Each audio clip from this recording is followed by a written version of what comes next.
இப்போ பார்க்காம இருப்பாங்கல்ல, இவ்வளோ பேர் வந்திருக்காங்க, லட்சக்கணக்கு பேர் வந்திருக்காங்க, வராமல் வீட்டில் இருப்பாங்கல்ல, பார்க்காம தெரியாமல், அவங்களுக்கு என்ன சொல்லுவாங்க? நான் பார்த்த விவரங்கள் சொல்றேன். இந்த அறுபடை வீடுகளை வந்து இங்கே அமைத்திருக்கிறாங்க கூட்டங்கள். அறுபடை கோயில்கள் 6 கோயில்களுக்கு போக முடியாமல் இருப்பவர்கள் இங்கே ஒரு தடவை வந்து இந்த 6 கூடங்களுக்கு போனால் அங்கே போட்டோமான்னு நினைத்து சந்தோஷப்படலாம்.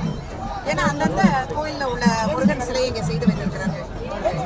அது ஒன்று. ரெண்டாவது அந்தந்த கோவில்களில் உள்ள வேல் கொண்டு வந்து இங்கே வச்சிருக்கிறாங்க அப்படின்னு சொன்னாங்க.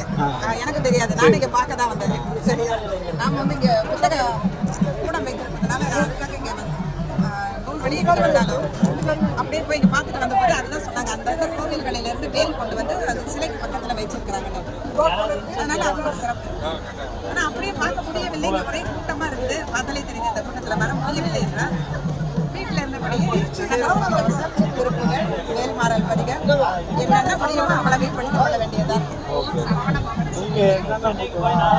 சரி, வேதம் இதுதான் என்னுடைய புத்தகம். நான் தான் எழுதியிருக்கிறேன். மீனாட்சி. நான் வந்து ஒரு சிங்கப்பூரில், நான் சிங்கப்பூர்லேருந்து இங்கே தமிழ்நாட்டில் வெளியிடுகிற முதல் புத்தகம் இது. என்னுடைய நூல்கள் எப்போவுமே சிங்கப்பூர், மலேசியாவில் மட்டும்தான் வெளியிடுவேன். இங்கே வந்து சொந்த ஊர் சிங்கப்பூர் தான், பிறந்ததே சிங்கப்பூர் தான்.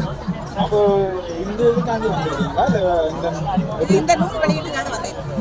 அது இந்த டைம்ல வெளியிடலான்னு இருந்திருக்கீங்க. இது வந்துட்டு தச்சலாம். சரி, நல்லபடியா உங்க நூல் நல்லபடியா போகட்டும். வாழ்த்துக்கள். நன்றி.